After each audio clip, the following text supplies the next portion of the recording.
At Thanksgiving, my mom mocked me. "You still driving that old truck?" My parents and brother laughed. But what they didn't know was that I owned 15 trucks and ran my own company. So I paid cash for a mansion and exposed my brother's six-figure debt. Now they're begging. "Hey, Reddit, I've been putting off writing this for months, but after everything that went down at Thanksgiving, I need to get this off my chest. This is going to be long, but trust me, it's worth the read. I'm 34, female, and for the past 15 years, my family has treated me like the biggest disappointment in 3 generations. Why? Because I chose what they call a boring career in logistics and transportation. While my younger brother Kevin, 29, has been jumping from one get-rich-quick scheme to another, I've been quietly building something real, something they never bothered to ask about. But let me start from the beginning, because the family dynamics didn't just appear overnight. Growing up, our parents, Mom, 58, and Dad, 61, made it crystal clear who the golden child was. Kevin was the charismatic one, the social butterfly, the kid who could charm teachers into giving him extensions and talk his way out of trouble. Me? I was the quiet, methodical daughter who actually did her homework on time and never caused drama. You'd think parents would appreciate having one easy kid, right? Wrong. Apparently, being reliable is boring. Being responsible is forgettable. Kevin's wild stories about sneaking out, getting caught drinking, or failing tests because he was too busy living life became dinner table entertainment.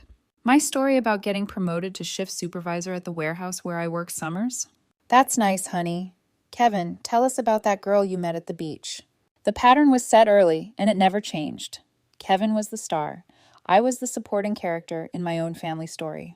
When I graduated high school, I had a choice. I could take out massive student loans to go to college like Kevin did, majoring in something impractical like communications while partying for 4 years. Or I could start working full-time at the logistics company where I'd been doing part-time work, learning the business from the ground up. I chose the latter. Big mistake, according to my family. "You're wasting your potential," Mom said when I told them my decision. "Look at Kevin. He's going to get a real education, make real connections. You're going to be stuck loading trucks your whole life." Dad was worse. "I didn't work 60-hour weeks so my daughter could waste her life in some warehouse. Kevin's going to be somebody. He's got ambition." The thing is, I did have ambition. Huge ambition. I just wasn't interested in broadcasting it to people who wouldn't understand anyway. I started at Peterson Logistics making $12 an hour sorting packages. But I paid attention to everything. How the routes were organized, which drivers were efficient, why certain deliveries always ran late, how fuel costs affected profitability. I asked questions. I volunteered for overtime. I learned how to drive the big rigs during slow periods. Within 2 years, I was a dispatcher. Within 4, I was managing routes for the entire Northeast Corridor.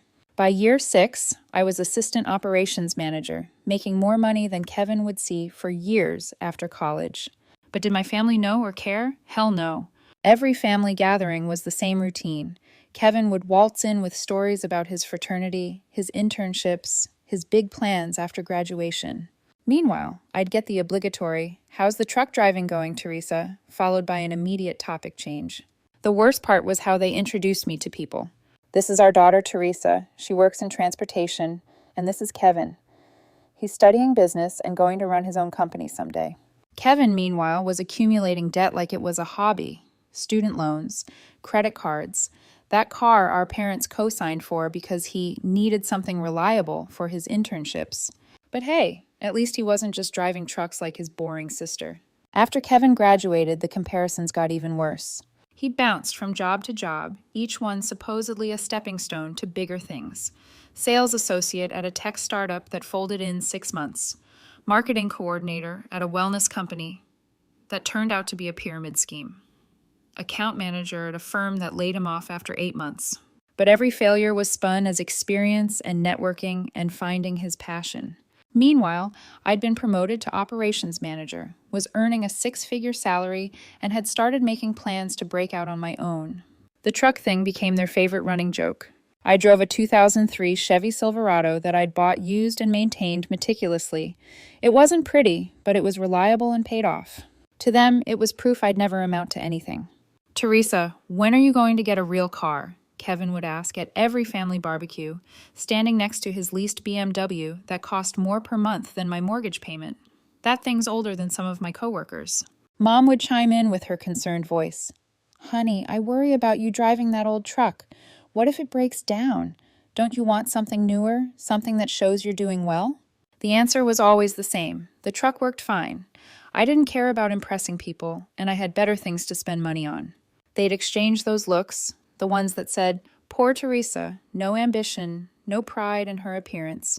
If they'd bothered to ask what those better things were, they might have learned something interesting, like the fact that I was saving every possible penny, learning everything I could about the trucking industry, identifying opportunities that bigger companies were too slow or too arrogant to see. The independent contractor drivers who worked with Peterson were always complaining about the same things. Unreliable dispatch, poor route planning, equipment that broke down constantly, companies that treated them like disposable assets instead of partners. I saw a business opportunity. When I was 28, I made my move. I left Peterson and started M&D Transport with my buddy Danny, who'd been driving for 15 years and knew every highway, truck stop, and shortcut between Maine and Florida. We started with one truck, a used Peterbilt that we bought with our combined savings and a small business loan. Our model was simple: treat drivers like partners, maintain equipment properly, use technology for efficient routing, build relationships with shippers who valued reliability over rock-bottom prices. We targeted medium-distance hauls that the big companies found less profitable, but we could handle efficiently. The first year was brutal. 18-hour days, sleeping in the truck cab, eating gas station food, and wondering if we'd made the biggest mistake of our lives. But by month 10, we were consistently profitable. By year 2, we had 3 trucks. By year 4, we had 8 trucks and were consistently booked solid. My family had no idea. None. Not because I was hiding it, but because they never asked specifics about my work. When they asked how the truck driving was going, I'd say fine or busy, and they'd immediately pivot to Kevin's latest venture or relationship drama. The contrast with Kevin's career was becoming comical. While I was building a legitimate business with real assets and steady growth, he was chasing trends and get-rich-quick schemes. First, it was cryptocurrency day trading. Then it was drop shipping products from China. Then it was becoming a social media influencer for entrepreneur lifestyle content. Each new venture came with big announcements at family dinners. Kevin would explain his brilliant new strategy, complete with projected earnings and plans for scaling up. Our parents would ooh and awe and ask detailed questions, then tell everyone they knew about Kevin's latest innovative business idea. Meanwhile, I'd quietly grown M&D Transport to 15 trucks, employed 22 people, and was generating annual revenue that would have shocked them speechless if they'd known. But truck driving was boring, so they never asked for details. The mansion purchase was what finally broke the camel's back. By last year, the business was doing well enough that I started looking for a house to buy, not just any house. I wanted something that reflected what I'd built, something that said, I made it without having to say it out loud. I found a 6,800 square foot colonial on 12 acres about 20 minutes from where I grew up. It wasn't ostentatious, but it was unmistakably successful. 5 bedrooms, 4.5 baths, gourmet kitchen, 3-car garage, pool, and a view that went on for miles. The price tag was $1.22 million. I paid cash. No mortgage, no financing, no debt, just a wire transfer from my business account to theirs. Did I tell my family immediately? Of course not. Why break a 15-year streak of them not being interested in my life? I moved in quietly over a weekend in September. Danny and some of the other guys from work helped me move furniture and get settled. We had a barbecue that first Saturday night, sitting on my back deck, looking out over my property and talking about how far we'd come since those early days of sleeping in truck cabs. The plan was to tell my family at Thanksgiving. Not make a big announcement, just casually mention that I'd bought a house and see how long it took them to ask where or what kind. I figured it would be amusing to watch their assumptions play out. But Kevin beat me to the punch with his own Thanksgiving announcement. 2 weeks before the holiday, Mom called with exciting news. Kevin has something wonderful to share with everyone at Thanksgiving. He's finally found his calling. He's starting an import business, bringing artisanal goods from South America to boutique stores here. He's already got investors lined up. Great, I thought. Another Kevin venture for everyone to fawn over while I sat quietly eating turkey and mashed potatoes. But this one felt different. Mom was more excited than usual. And she kept mentioning how Kevin had really done his research this time, how the numbers looked amazing, and how this could be the big break he'd been working toward. I figured I'd let Kevin have his moment, then casually mention my house purchase afterward. What I didn't expect was for the whole thing to blow up in the most spectacular way possible. Thanksgiving started normally enough. Kevin showed up in his BMW, wearing an expensive suit that probably cost more than most people's monthly rent. He was practically bouncing with excitement, barely able to contain whatever big announcement he was planning. I arrived in my trusty Silverado, wearing jeans and a button-down shirt. The reactions were predictable. "Teresa, you're still driving that old truck?" Kevin laughed, shaking his head. "Girl, it's embarrassing." "What? Are you too cheap to buy something from this decade?" Dad chimed in with his concerned parent voice. "Daughter, that truck's got to be costing you more in repairs than a car payment would. Wouldn't it make sense to get something reliable?" "It is reliable," I said. "Same as always. Runs fine. Gets me where I need to go." They exchanged those familiar looks. Poor Teresa. No pride, no ambition, driving around in that old beater like she's still 25. During dinner, Kevin couldn't wait any longer. He practically vibrated with excitement as he cleared his throat for his big announcement. "Everyone, I have incredible news. I found my calling, my big break, the business opportunity I've been waiting for." He paused dramatically. "I'm launching Artisan Imports, specializing in handcrafted goods from South American artisans. Think pottery, textiles, jewelry, all authentic, all unique, all targeted at high-end boutique stores." The table erupted in excitement. Mom started crying happy tears. Dad raised his wine glass for a toast. My aunt and uncle asked detailed questions about the business model, the market opportunity, the growth potential. Kevin ate it up. He explained how he'd identified an underserved niche, how he'd already connected with artisans in Peru and Colombia, how he'd lined up potential retail partners. He pulled out his phone and showed pictures of beautiful pottery and colorful textiles. "The initial investment is significant," he said, "but the profit margins are incredible. We're talking about 400% markups on authentic artisan goods that cost almost nothing to produce but retail for premium prices here." "How much initial investment?" Dad asked. Kevin's smile got even bigger. "I need $180,000 to get started. Inventory, shipping, business licenses, marketing, the whole package. But I've already got investors who believe in the vision." Mom squeezed his hand. "We're so proud of you, Kevin. This sounds amazing." Then Kevin dropped the bomb. "Actually, Mom and Dad are my lead investors. They're putting in $120,000 to get things started. They believe in me that much." The table went quiet. My fork stopped halfway to my mouth. $120,000. That was a huge chunk of money for my parents, who lived comfortably but had never been wealthy. Where did they get that kind of cash? Dad cleared his throat. "We took out a home equity loan. Kevin's business plan is so solid we couldn't pass up the opportunity to be part of his success." My stomach dropped. They'd borrowed against their house to fund Kevin's latest scheme. Their house, the one they'd worked 30 years to pay off, was now collateral for Kevin's import business. But everyone else was still celebrating. My aunt called it a smart investment in family. My uncle praised Kevin's entrepreneurial spirit. My cousin asked if Kevin needed any additional investors. That's when Mom turned to me with her familiar pitying smile. "Teresa, honey, you should think about Kevin's business. Maybe there's a way you could be involved too. Your truck driving contacts might know people who need authentic decorative pieces for their offices." The whole table chuckled. "Yeah," I muttered. "Let me ask the warehouse guys if they want $200 Peruvian pottery for their break rooms." "Actually," I said more loudly, "I've got some news too."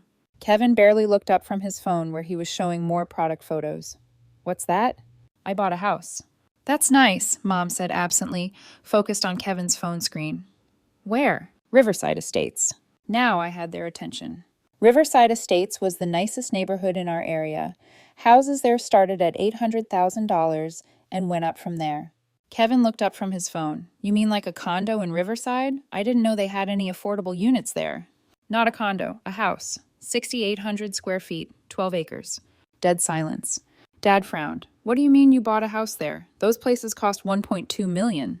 Paid cash." You could have heard a pin drop. Kevin's mouth hung open. Mom's wine glass stopped halfway to her lips. Dad just stared at me like I'd announced I was actually an alien. "That's not possible," Kevin said finally. "You drive trucks. There's no way you have that kind of money." I pulled out my phone and showed them the real estate listing I'd saved. Their faces went through a range of expressions as they scrolled through pictures of my kitchen, my master suite, my 3-car garage, my pool. How? Dad whispered. I own a trucking company, M&D Transport, 15 trucks, 22 employees, $7 million in annual revenue. Kevin's face went white. What? I've owned it for 6 years. Started with 1 truck, built it up. We specialize in medium-haul freight, focus on reliability and customer service. It's been pretty successful. The questions came rapid fire after that. How long had I owned a company? Why didn't I tell them? What exactly did the business do? How much money was I making? I answered everything honestly. How I'd seen an opportunity and seized it. How I'd reinvested profits back into the business instead of spending money on flashy cars or expensive clothes. How I'd built something real and sustainable instead of chasing get-rich-quick schemes. Kevin got more agitated with every answer. This doesn't make sense. You've been driving that old truck, living in that tiny apartment. I moved out of the apartment 3 months ago. The truck's for sentimental reasons. It was my first work vehicle, and I never saw the point in flashy displays when I was building a business. That's when Kevin made his biggest mistake. Instead of congratulating me or asking how I'd done it, he got defensive and angry. He snapped. You're making this up to steal attention from my announcement. Show me proof. I showed him proof. Bank statements, business registration documents, photos of my trucks with the company logo. Kevin's face got redder with each piece of evidence. You've been lying to us for years, he accused. Pretending to be some poor truck driver while you're actually rich. What kind of sick game is that? I never lied about anything. You all just never bothered to ask specifics about my work. Every time someone asked how the truck driving was going, I said busy or going well, and you'd immediately change the subject to Kevin's latest venture. Mom looked hurt. But honey, why didn't you tell us? Tell you what? That I owned a business? I tried to talk about work at family dinners for years. Remember when I mentioned expanding operations? You said, that's nice. Kevin, tell us about your internship. Remember when I talked about hiring more drivers? Dad changed the subject to ask Kevin about his grades. The room was getting tense. My uncle tried to lighten the mood by asking about the house. But Kevin wasn't done. This is typical Teresa, he said bitterly. Always has to one-up everyone. Can't stand that I finally found something big, so she has to make up some fantasy about being successful. That pushed me over the edge. Make up? Kevin, you want to talk about financial reality? Let's talk about it. I pulled out my phone and opened the business credit monitoring app I used to check on potential clients and partners. What's your social security number, Kevin? Why? Let's see how financially successful you really are. Kevin went pale. That's private. Come on, big successful entrepreneur. Nothing to hide, right? Dad stepped in. Kids, let's not... But I was done being the quiet, dismissed sister. Kevin's been talking about his big import business, how it's going to make him rich. Let me guess. You've never actually run a business before, have you? Never had employees. Never had to make payroll. Never had to manage cash flow. Kevin's silence was answer enough. And this $180,000 you need. That's not just for inventory, is it? That's to pay off your existing debt so you can start fresh. More silence. How much debt are you in, Kevin? Credit cards, student loans, car lease, all of it. Kevin stood up abruptly. I don't have to listen to this. But I was just getting started. Because I'm guessing it's significant. The BMW lease, the expensive apartment, the designer clothes, the lifestyle you can't actually afford. What's the total? 60,000? 80? Kevin's face was red with rage and embarrassment. Shut up, Teresa. Higher? Jesus, Kevin, how much? That's when he cracked. It's not that much. The credit cards are only at $43,000, and the student loans are almost paid down to $67,000, and the car is just $18,000 left. And he stopped, realizing he'd just confessed to being over $128,000 in debt in front of the entire family. The silence was deafening. Dad's face went through several color changes. $128,000 in debt? Kevin, you told us you were financially stable. You said the business investment was going to make us all rich. Mom looked like she might faint. You didn't tell us about any debt when you asked us to invest. Kevin tried to recover. It's not debt, it's leveraging. All successful entrepreneurs use leverage. The import business will pay everything off and more. I laughed, but there was no humor in it. Kevin, do you know what happens to most import businesses in their first year?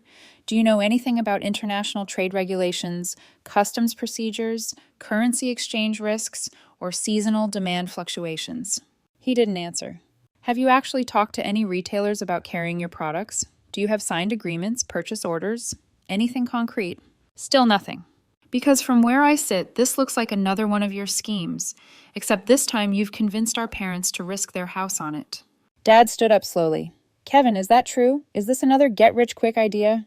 Kevin's voice got smaller. I've done research. I've looked at market opportunities. The profit margins are real. Have you ever imported anything before? I pressed. No answer. Do you know how to handle customs clearance? Do you understand the tax implications? Have you researched your competition? Each question hit like a hammer. Kevin's confident entrepreneur facade crumbled piece by piece. Finally, he exploded. Not everyone can be perfect like you, Teresa. Not everyone can just magically build a successful business. Some of us have to try different things. Take risks. Taking risks with your own money is one thing, I shot back. Risking our parents' house because you're too proud to get a regular job is something else entirely. The family dinner was officially ruined. Kevin stormed out, slamming doors and peeling out of the driveway in his leased BMW. The rest of us sat in uncomfortable silence, picking at our cooling turkey. Dad finally spoke up. Teresa, we owe you an apology. We haven't been fair to you. Mom was crying. I had no idea you'd built something so successful. I'm so sorry we never asked, never paid attention. But I wasn't interested in apologies anymore. I was interested in protecting my parents from financial disaster. Dad, you need to cancel that home equity loan immediately. Don't give Kevin a penny. But we already signed the papers. The money's already been transferred to Kevin's business account. My heart sank. How much? The full $120,000. He said he needed it right away to secure the initial inventory shipments. I closed my eyes. Kevin had taken $120,000 of their home equity, and knowing Kevin, it was probably already spent on paying down his debts, not on any legitimate business expenses. I need to make some calls, I said. Over the next 3 days, I did more research into Kevin's artisan imports business than he'd apparently done himself. What I found was exactly what I expected. No business license, no registered company, no signed agreements with South American suppliers, no contracts with U.S. retailers. Just a fancy business plan he'd probably copied from a template online. The $120,000 was gone, spent on exactly what I'd suspected. He'd used $78,000 to pay off his credit cards and make a big dent in his student loans. Another $25,000 went to paying off his car lease early so he could buy it outright. The remaining $17,000 had been spent on what he called business development, which appeared to be a trip to Peru to take photos of pottery for his fake business presentation. When I presented this information to my parents, Dad literally aged 10 years in front of me. Mom started making calls to their bank, their lawyer, anyone who might be able to help them get their money back. But the money was gone. Kevin had spent it, and there was no legitimate business to show for it. Worse, the home equity loan meant they now had a monthly payment of almost $800, and they were both retired on fixed incomes. That's when the begging started. First, it was Mom calling, crying about how they might lose the house, how they'd trusted Kevin, and now they didn't know what to do, how they were too old to start over financially. Then it was Dad taking a different approach, talking about family responsibility, how successful family members should help struggling ones, how I had more money than I could ever spend, and they just needed help getting back on their feet. Kevin stayed away for 2 weeks, then started sending text messages. First apologizing, then explaining, then justifying, then begging. He'd learned about my business, about my house, about my actual financial situation, and suddenly I was his potential savior. The text started reasonable. I'm sorry I doubted you. I had no idea you'd built something so successful. I'm proud of you. Then moved to explanatory. The import business is still viable. I just need more time to develop the supplier relationships. The Peru trip was research, not vacation. Then got desperate. Teresa, I know I messed up, but I can fix this. If you loan me just $50,000, I can make the import business work and pay back Mom and Dad. And finally became pathetic. Please don't let Mom and Dad lose their house because of my mistakes. You're the only one who can help them now. I ignored all of it. Instead, I hired a forensic accountant to trace exactly where the $120,000 had gone. I wanted documentation of every dollar before deciding how to handle the situation. The results were damning. Not only had Kevin spent the money exactly as I'd suspected, but he'd also been lying about his financial situation for years. The $128,000 in debt he'd admitted to at Thanksgiving was actually over $180,000 when you included debts to friends, family, and some questionable payday loan companies. Armed with this information, I made a decision. I called a family meeting at my new house. I wanted them to see what actual success looked like, what building something real over time could accomplish. They arrived on a cold December Sunday, looking small and overwhelmed as they walked through my front door. Mom gasped at the foyer, the grand staircase, the view through the floor-to-ceiling windows. Dad just looked around in quiet amazement. Kevin came too, tail between his legs, humble for maybe the first time in his adult life. I laid out everything on my dining room table, bank records showing Kevin's spending, business registration documents showing there was no Artisan Imports company, credit reports showing the full extent of his debts. Here's the situation, I said. Kevin took your $120,000 and spent it paying off his own debts, not starting any business. He owes over $180,000 total when you include everything.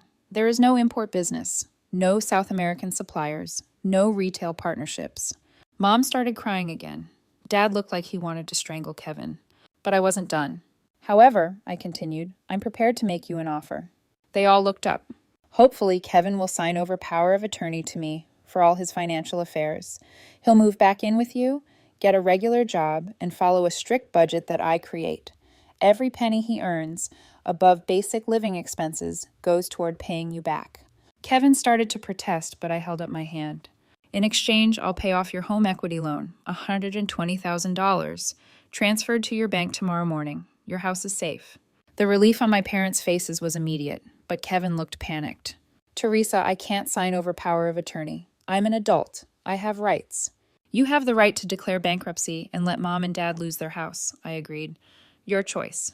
He tried a different approach. What about my business plans? What about my potential? I laughed. Kevin, you're 29 years old, and you've never held a job for more than 8 months. You've never successfully completed any business venture. You just stole $120,000 from our retired parents to pay off your credit card debt. Your potential is to work at a regular job like a normal person. But I'm an entrepreneur. No, you're a scammer who finally ran out of victims. That was harsh, but it needed to be said. For 15 years, I'd watched my family enable Kevin's delusions while dismissing my actual accomplishments. Someone had to inject reality into the situation. Kevin signed the papers. Not happily, but he signed them. The next morning, I transferred $120,000 to my parents' bank account to pay off their home equity loan. That afternoon, I moved Kevin into a studio apartment near a distribution center where I'd arranged a job for him as a warehouse associate. Starting salary, $16 an hour. The same job I'd started with 15 years earlier. Over the next few months, the family dynamic completely shifted.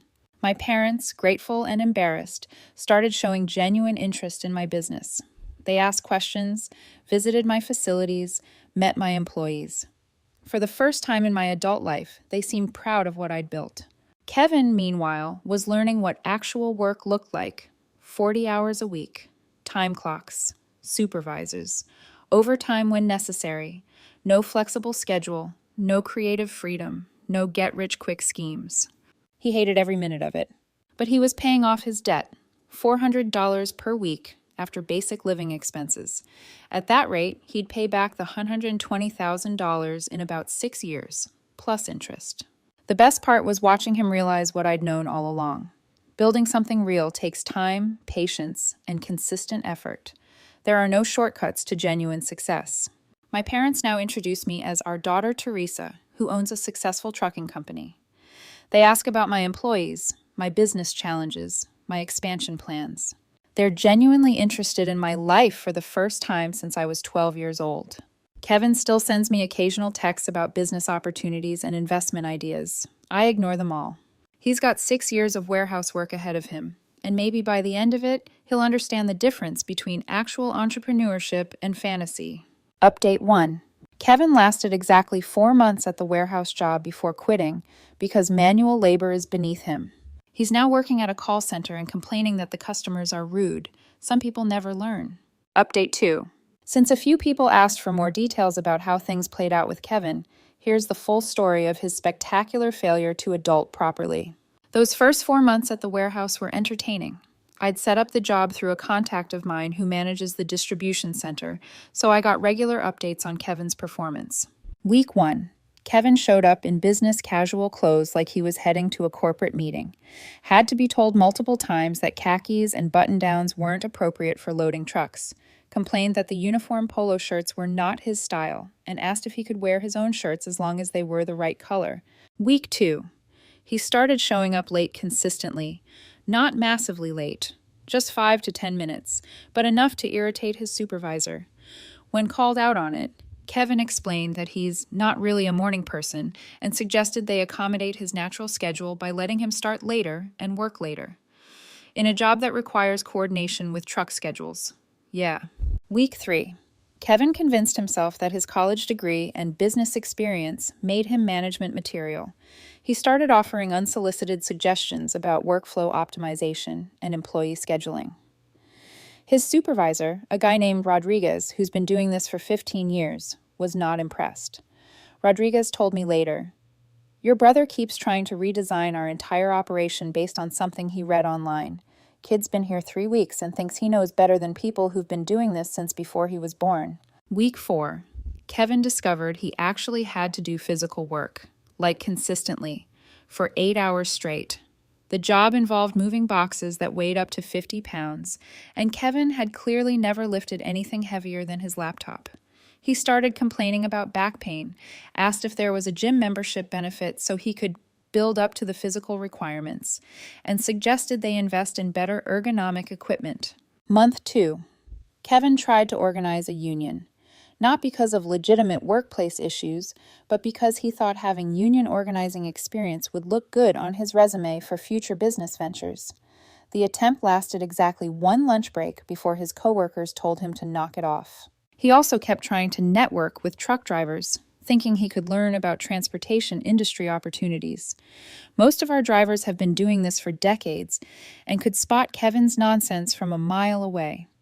One driver, Tommy, told me, "Your brother asked me if I knew about any disruptive transportation technologies he could invest in. Kid doesn't even know how to properly load a truck, but he wants to revolutionize the industry." Month 3. Kevin discovered that warehouse work doesn't stop for personal convenience. He requested time off for a business conference, which turned out to be a cryptocurrency seminar he'd paid $200 to attend. When told he couldn't have the time off without advance notice, he called in sick. His supervisor checked his Instagram and found photos of Kevin at the conference, networking and posting about exploring investment opportunities. Month 4. The final straw. Kevin had been assigned to train a new hire, which he saw as validation that management recognized his potential. Instead of actually training the guy, Kevin spent the shift explaining his various business ideas and trying to recruit the new employee as a potential business partner. When the new hire couldn't properly do his job because Kevin had spent 0 time actually teaching him warehouse procedures, both Kevin and the new guy got called into the supervisor's office.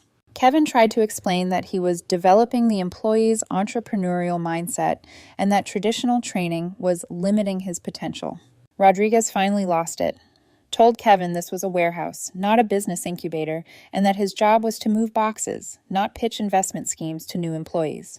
Kevin quit the next day, claiming the work environment was stifling his creativity and incompatible with his professional development goals. Kevin's next move was the call center. He told everyone it was just temporary until his next big business idea took off. But I knew better. Within 2 weeks, he was already miserable. The strict scripts, the constant monitoring, the endless stream of angry customers who didn't care about his entrepreneurial potential, only about their broken internet or late shipments. He texted me constantly during those first months, complaining that the job was soul-crushing, that the customers were rude, that the supervisors didn't appreciate his talents. I didn't reply. Because here's the truth. For the first time in his adult life, Kevin was being forced to live in the same reality the rest of us inhabit. A reality where bills have to be paid with actual work, where debt doesn't just disappear with a new scheme, where effort matters more than flashy talk. Meanwhile, my business kept thriving. By spring, M&D Transport had expanded into 2 new states. We added 5 more trucks, bringing the total fleet to 20. Our employee headcount passed 30. We landed a contract with a regional grocery chain that guaranteed steady revenue for the next 5 years. And for the first time, my parents finally saw me. Dad called me just to ask how things were going. Mom bragged to her friends about my thriving company. They came to one of our facilities for a tour, and I watched them beam with pride as drivers and dispatchers greeted me with respect. It was bittersweet. Part of me wanted to scream, "Where was this pride when I was 22, working 18-hour days to prove myself? Where was this respect when I was quietly grinding while you hung on Kevin's every word?" But the bigger part of me was just relieved. Relieved to finally be recognized for who I actually was, not dismissed as the boring daughter who drives trucks. As for Kevin, his spiral continued. He quit the call center after 3 months, claiming the negative energy was damaging his creativity. He tried to launch a YouTube channel about entrepreneurial mindset, but gave up after 6 videos when no one watched. Then it was selling consulting sessions for $50 an hour, except he had no clients, no results, nothing to consult on. Then he got caught up in another cryptocurrency craze, lost the little money he'd managed to save, and came crawling back to our parents. This time, though, things were different. Dad told him no. Mom told him she loved him but couldn't risk anything more. And when Kevin tried to guilt them by saying, "Teresa has more money than she'll ever need, she could bail me out easily," Dad shut him down. "She already did, son. She saved our house. You've taken enough."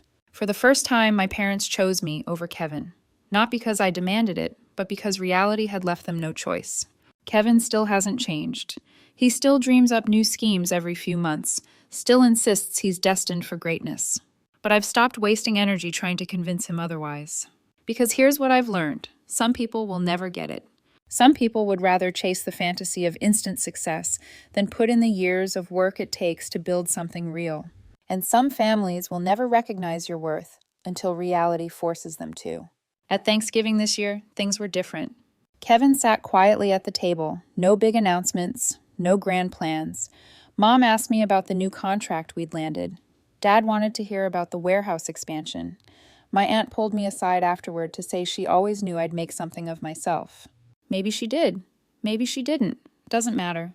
What matters is that I finally stopped being the background character in my own family story.